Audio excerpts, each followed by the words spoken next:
At this time, it is my privilege to introduce our commencement speaker. Jason Gansen graduated from Riceville in 1991. During his years at RCHS, he enjoyed playing in the band, lifting weights, football games on Friday nights, and the beginning of friendships that still last today. His goal from a young age was to be a pilot. After graduation, Jason graduated from Iowa Lakes Community College in the Aviation and Airport Management program. 10 years later, he returned to college, received his bachelor's degree in business administration from Bellevue University. Jason has been involved in various careers and enterprises, ranging from piloting planes, training for Gateway Computers, training for Farm Bureau Financial Services, owning a rock climbing gym, windshield repair, and starting a sales group. More recently, as an author, Jason recently published his 4th book. The previous 3 have made the Amazon Top 100 bestseller list in their respective categories.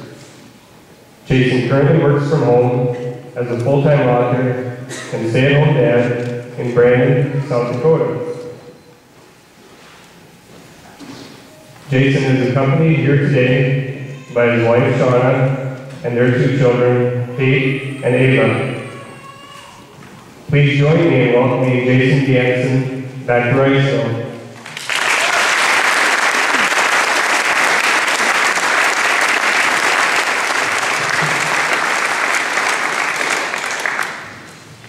Superintendent Patsy, Principal Adams, members of the school board, faculty and staff, family and friends of the graduates, ladies and gentlemen of the Riceville Community High School class of 2013, it is a privilege and honor to be able to speak to you today.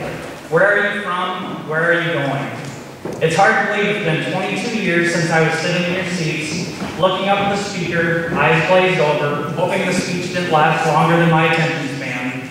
I will try to keep this entertaining, but pass along some wisdom you'll be able to use. After I left the college and my career, I found very few people knew where Riceville was. After a while, I started to reply, do you know where Rochester, Minnesota is? They always reply, yep. Do you know where Mason City is? Yep. Well, it's nowhere near either one of those places. They laughed and looked at me like I was a couple fries short of a Happy Meal. I continued to say that Riceville is about 60 miles south of Rochester and 60 miles east of Mason City. I even got a job once after I said that. Apparently they like my charm. So what is Riceville? Riceville is a place that has a strong community, a strong support system, and a lot of pride. I found that most people I've met since I graduated didn't know all the names from their graduating class. In Riceville, not only do you know all the names of the people in your class, you're probably familiar with everyone in the whole school and a good chunk of the people that live here too. Each of you are going to set out on your own journeys after today. You each have your own goals. You might even lose touch with some of your classmates, and you might stay close contact with others. I'm fortunate to say that my best friends, 22 years later, are still from my high school class.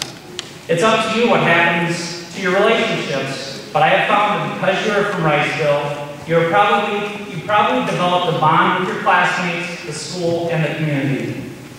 You have a lot of choices now, and some big steps to take towards your goals.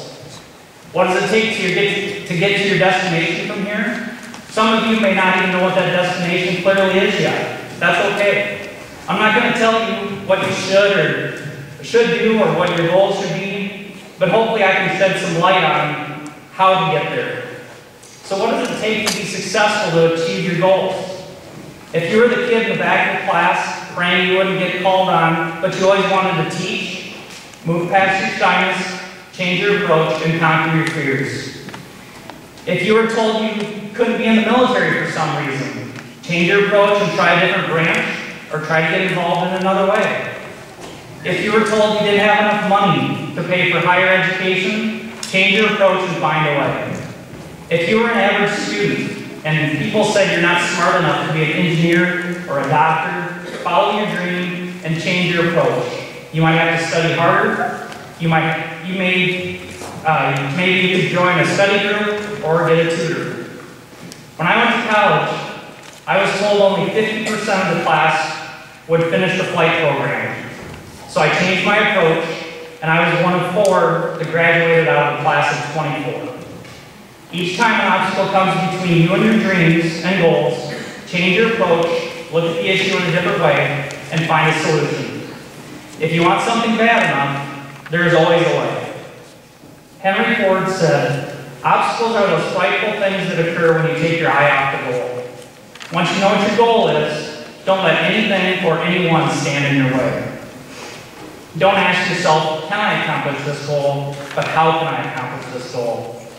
If the first way doesn't work, try a different approach. With that, anything is possible. Thomas Edison said, I have not failed 1,000 times. I have successfully discovered 1,000 ways to not make a light bulb. Another one of my favorite quotes is by Les Brown. When life knocks you down, try to land on your back, because if you can look up, you can get up. As a pilot, I've had some close calls. I've crashed twice in an ultralight and had several emergencies in the air. As a flight instructor, it seemed like I had students try to kill me on a daily basis. P.S. If you have a choice, don't crash. It hurts. I'm usually afraid of heights unless I have an airplane strapped to my roof. I think nobody is actually afraid to fly. It's a fear of crashing. Am I right? It's always at a rough stop at the end. One of my students tensed up during a training flight one day while practicing stalls. The airplane stalled, flipped upside down, and spun towards the ground. He was holding the controls so tightly that I couldn't recover.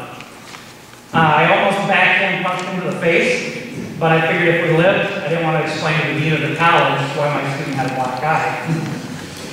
So I let go of the controls, I looked at him and I screamed, if you don't let go of the controls right now, we're going to die. So he let go, and I recovered a few hundred feet from the ground. Thanks to a Christmas gift from my grandparents one year, I had a spare pair of airplane underwear available. Even though I had the occasional scare, I still got a thrill every time I flew. My favorite thing in the world was to look down the runway, getting pushed back into my seat with my hands on the controls. It was the greatest feeling of my life, and I did it 5 to 6 days a week while I flew professionally. You may not want to be a pilot, but whatever your goals are, once you accomplish your goals, it should be the equivalent for you as the thrill of flying 500 miles an hour in a jet was for me. Other graduates from Riceville that have walked the same halls you have become doctors, lawyers, teachers, farmers, pilots. They joined the military, politicians, world travelers, and anything else you can imagine. I've been a licensed pilot for 22 years. 5 years ago, I lost my flight medical due to health issues and won't be able to fly professionally again. I was forced to pursue another dream I had been too scared to pursue for years. Last fall, I published my first of 3 books. I recently finished my first fictional novel that will be released this summer. I'm on the Amazon's bestseller list, and I've had my work read worldwide. From here, anything is possible. It's up to you what you want to do or achieve or how far you will go. Since you began with someone reading a story to you years ago, I feel it's fitting that is how you should begin your new journey today. I give you All the Places You'll Go by Dr. Seuss.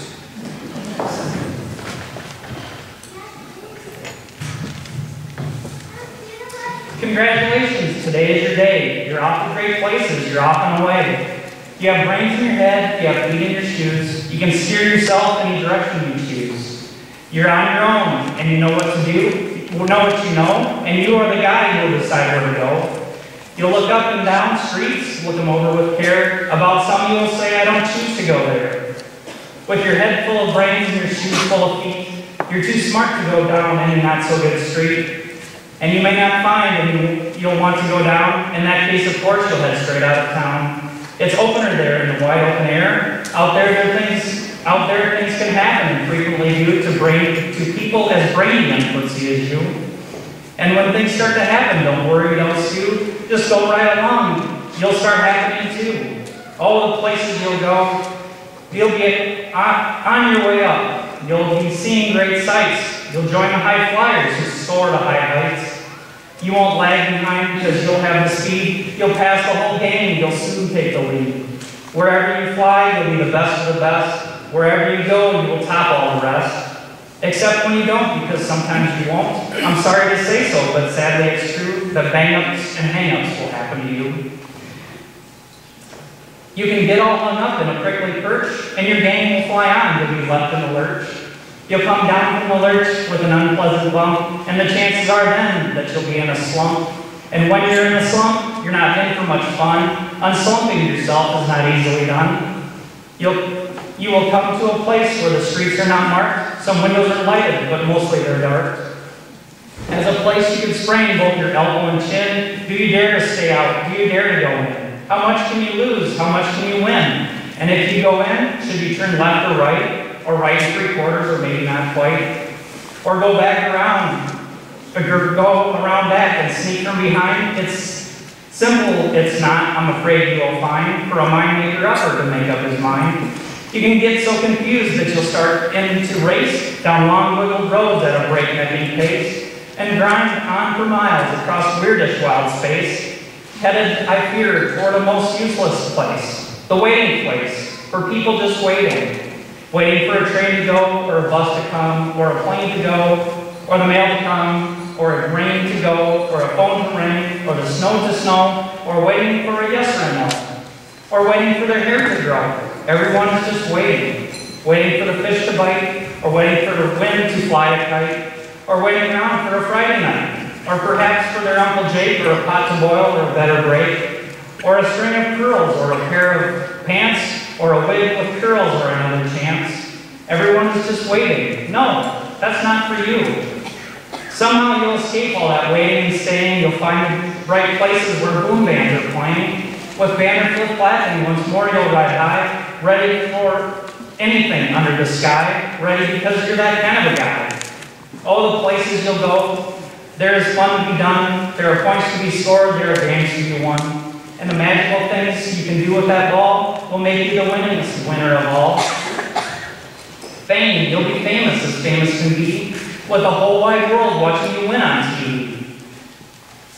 Except when they don't, because sometimes they won't. I'm afraid that sometimes you'll play lonely games too, games you can't win because you'll play against you, all alone, whether you like it or not. Alone will be something you'll be quite a lot. And when you're alone, there's a very good chance you'll meet things that scare you right out of your pants. There are some down the road between hither and yon that can scare you so much you won't want to go on. But on you will go, though the weather be foul. On you will go, though your enemies prowl. On you will go, though the hacking cracks howl. Onward, up many a frightening creek, though your arms may get sore and your sneakers may leak. On and on you will hike, and I know you'll hike far and face up to your problems, whatever they are. You'll get mixed up, of course, as you already know. You'll get mixed up with many strange birds as you go. So be sure when you step with care and great tact, and remember that life's a great balancing act. Just never forget to be dexterous and deft, and never mix up your right foot with your left. And will you succeed? Yes, you will indeed. 98.75% guaranteed. Kid, you'll move mountains. So be your name Boston or Bixby or Bray, or Mordecai Alley and Allen O'Shea. You're off to great places. Today is your day. Your mountain is waiting, so get on your way. So when people ask you, where are you from? You can proudly say, I'm from Riceville, Iowa. A close community that gave me the support I needed to build a foundation for my future. I'm proud to say I'm a Riceville Wildcat. I wish you the best of luck in all you do, wherever you may go. Congratulations, class of 2013.